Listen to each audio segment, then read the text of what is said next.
салом бинандагони гиромӣ, барномаи хабарии Паём Ньюз аст. дар студия ман Шуҳрати Раҳматулло бо шумо қарор дорам. имрӯз дар барнома вазорати корҳои дохилӣ қарздоронро чун қалобон ба қайд мегирад. кӯдакдуздон дар душанбе дастгир шуданд. тоҷикистон манбаи даромади зиёиёнаш диалоги Фатҳулло Гюленро мебандад. ба назари вазири умури дохилӣ Рамазон Раҳимзода сабаби афзоиши қаллобӣ дар Тоҷикистон ба он марбут аст, ки бархе мехоҳанд бо суистифода аз зудбоварии мардум даромади муфт ба даст оваранд. коршиносони ин соҳа дар он назаранд, ки солҳои охир дар Тоҷикистон сафи он нафароне, ки аз бонкҳои кишвар ва ашхоси алоҳида қарз бардошта, акнун ба далели буҳрони иқтисодӣ наметавонанд қарзи худро сари вақт баргардонанд, ба маротиб афзуда аст.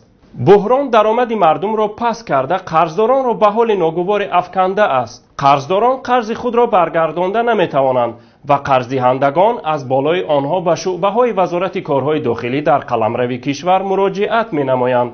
аммо таъкид мегардад, ки дар шуъбаҳои корҳои дохилӣ ин навъи ҷиноят қаллобӣ унвон гашта ба ин мазмун парванда боз мекунанд.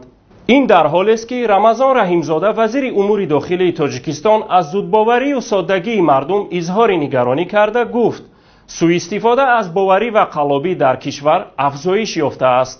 аммо коршиносон мегӯянд, қисмати аъзами ин қаллобонро қарздорон ташкил медиҳанд, ки аз даромади кам натавонистаанд қарзи худро пардохт намоянд ва танҳо вазорати корҳои дохилӣ онҳоро чун қаллоб ба рӯйхат мегирад. вазорати умури дохилаи Тоҷикистон як гурӯҳи муташаккили ҷиноятиеро ошкор ва боздошт карданд, ки бо эҳтимоли зиёд дар қазияи Сабина ва Малика Араловаи 5 сола, апаву хоҳаре, ки моҳи марти соли 2013 нопадид шуданд, ва Осия Диловароваи 5 сола, ки баъдтар ҷасадаш дар Ҳисор пайдо шуд, даст доранд. дар ин бора нашрияҳои маҳаллӣ хабар додаанд. ин гурӯҳи муташаккил иборат аз кӯдакрабоянда Матлуба Ахмедова, духтур Ғиёсов корманди беморхонаи қарияи боло ва як ронандаи таксӣ, ки номаш зикр нашудааст, замоне боздошт шуданд, ки як духтарчаи 7-солаеро рӯзи чоршанбе 20 июли соли равон дар атрофи маркази савдои Садбарг қасди дуздидан карданд. ҳангоми кофтуков аз манзили ба иҷора гирифтаи ин гурӯҳ дар маҳаллаи Зарафшон шаҳри Душанбе асбобу олоти ҷарроҳикунӣ, сӯзандоруву ҳабҳои мадҳушкунанда ва ҳатто либосҳои кӯдакона пайдо шудаанд. аз дохили мошинашон сӯзандорӯи омодашуда пайдо гардидааст, ки бо мояи мадҳушкунанда омехта шудааст. яъне санаи 20 соати 11 мо аз хоб бедор шудем. вақте аз панҷара нигоҳ мекардем, духтарчаам дар таги хона бозӣ мекард. як чанд дақиқа гузашт, ки ду то духтарчае, ки ҳамроҳаш буданд, дугонаҳояш ба хона омада гуфтанд, ки апай Фарангиз, духтарчаи шуморо бо зурӣ ба як мошин гирифтанд, бурданд. ба берун баромадем, аз пушти ҷустуҷӯи духтарчаам шудем.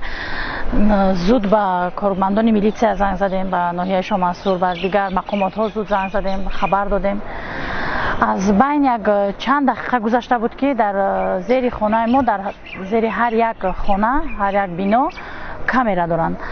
дар камера омадааст, ки духтарчаамро чӣ хел дар мошин бо зӯравонӣ мегиранд, мераванд.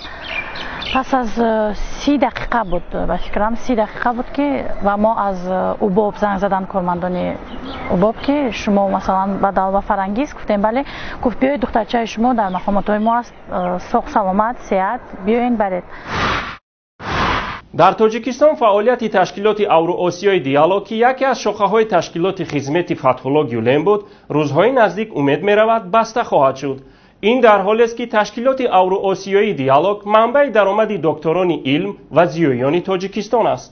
як корманди вазорати адлия бо шарти ифшо нашудани номаш гуфт: аз ҳукумат супориш шудааст то тамоми фаъолияти ин ташкилот ва санадгузориаш омӯхта ва гузориш пешниҳод карда шавад.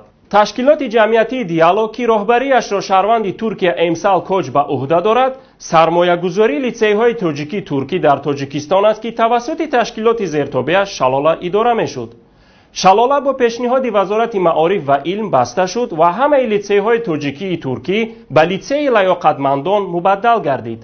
ташкилоти диалог зиёда аз 1000 аъзо аз ҳисоби зиёиён ва донишмандони тоҷик дорад ва ҳар сол зиёиён ва докторони муассисаҳои илмии давлатии Тоҷикистон дар васфи Фатҳулло Гюлен ва равиши афкори ӯ мавод нашр мекунанд ва гонорари хуб ҳам ба даст меоранд. мағфират Хидирова, муовини раиси вилояти Хатлон, عبدالرحمن محمدов директори пажӯҳишгоҳи фалсафа ва сармуҳаррирони нашрияҳои давлатӣ аз фаъолони ин ташкилот ба ҳисоб мераванд ва солона дар нашрияҳои давлатӣ даҳо мавод дар бораи Фатҳулло Гюлен ва идеологияи ӯ нашр мешавад.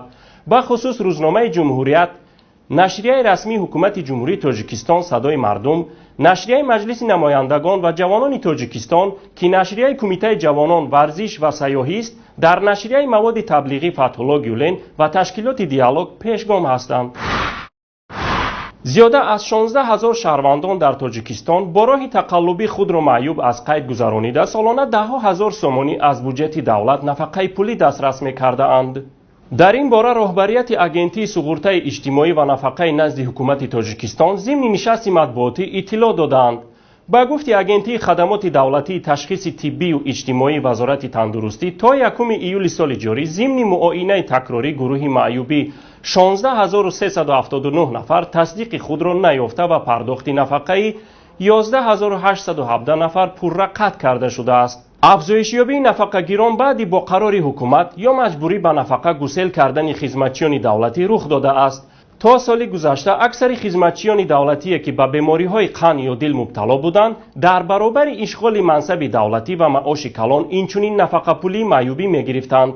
намунаи чунин мансабдорон Амонулло Ҳукумов буд ки дар баробари директори корхонаи воҳиди давлатии роҳи оҳан буданд ҳар моҳ то 16 000 сомонӣ нафақаи маъюбӣ мегирифт. акнун мухтасар дар бораи рӯйдодҳои минтақа ва ҷаҳон. дар шаҳри Ансбахи Олмон як шаҳрванди 27 солаи Сурия ки аз дарёфти мақоми гурезагӣ дар ин кишвар ноком шудааст, худро дар даромадгоҳи тарабхонаи кафонд ки боиси захмӣ шудани 10 нафар шудааст. гуфта мешавад ӯ қаблан аз бемории рӯҳӣ ранҷ мебурдааст ва ду бор қасди худкушӣ ҳам кардааст. ширкати телекоммуникатсионии Verizon Communications аз хариди ширкати интернети Yahoo хабар додааст ки қимати ин шартнома қариб $5 миллиард гуфта мешавад. шартнома танҳо бизнеси интернетӣ ва қисме аз дороии ғайриманқулии Yahoo-ро дар бар гирифтааст, аммо ҷузъи осиёи он дар шартнома шомил нест. аз ҷумла ҷузъи Alibaba Group ва Yahoo Japan дар дасти соҳибони имрӯзаашон боқӣ мемонанд. мутахассисони City Group ба ин назаранд ки қурби рубл 11% баландтар аз он аст ки бояд бошад. онҳо мегӯянд ки рӯзҳои наздик бояд ё қурби рубл 5% поинтар шавад ё нархи нафт болотар то $52 бирасад. қурби рубл асосан ба нархи нафт бастагӣ дорад ки аз рӯи ҳисоби мутахассисони City Group ин бастагӣ халалдор шудааст. бо ҳамин барномаи хабарии Паёмнюз ба охир расид. бо мо бошед. хайр то рӯзи дигар.